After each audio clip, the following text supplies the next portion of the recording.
మీనాక్షి నటరాజన్ విషయంలో బీజేపీ తీరుతో ప్రజాస్వామ్య దేశంలో ఉన్నామా నియంత దేశంలో ఉన్నామా అనే అనుమానం కలుగుతోందని అన్నారు టీపీసీ చీఫ్ మహేష్ గౌడ్.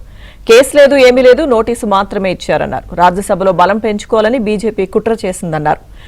ప్రధానమంత్రి ఆఫీస్ జోక్యం చేసుకుని కేసును తప్పుదోవ పట్టించిందని ఆరోపించారు.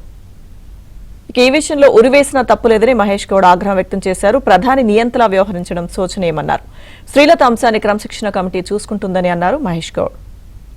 నామినేషన్ పత్రాలు పబ్లిక్ డొమైన్లోకి వచ్చాయి 8 రోజునే.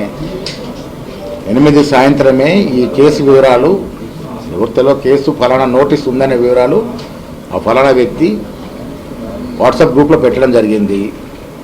అది బయటకు వచ్చేసింది. అప్పుడు ఇంకా దీనికి ఇది కాకుండా ఇంకెవరన్నా వారు చేరవేశారనే దాని మీద కూడా డెఫినెట్గా మేము ఆలోచిస్తాం, దీన్ని ఎంక్వైరీ చేస్తాం.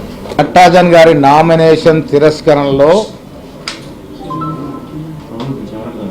బీజేపీ పార్టీ, కేంద్ర ప్రభుత్వం, ప్రధానమంత్రి కార్యాలయం దీంట్లో ఇన్వాల్వ్ అయి సంబంధం లేని కేసు, పసలేని కేసు, అసలు కేసే కాదు,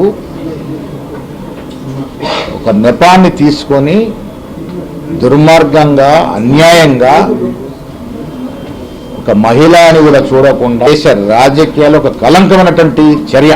కోట్ల చోరీకి పాల్పాటుకి అలవాటైన బీజేపీ ఇలా రాజ్యసభ సీటు కూడా చోరీ చేస్తూ ఉంది. షబీర్ అలీ ఆరోపణలు చేసినంత మాత్రాన తనకేం ఇబ్బంది లేదన్నారు మహేష్ గౌడ్. షబీర్ అలీ వ్యాఖ్యలతో మహిళలు రాజకీయాల్లోకి రావడానికే భయపడే పరిస్థితులు వచ్చాయన్నారు. రాజకీయాల్లో ఉన్న వాళ్లు జాగ్రత్తగా మాట్లాడాలన్నారు. ఇప్పటికే షబీర్ అలీకి నోటీసులు ఇచ్చామన్నారు.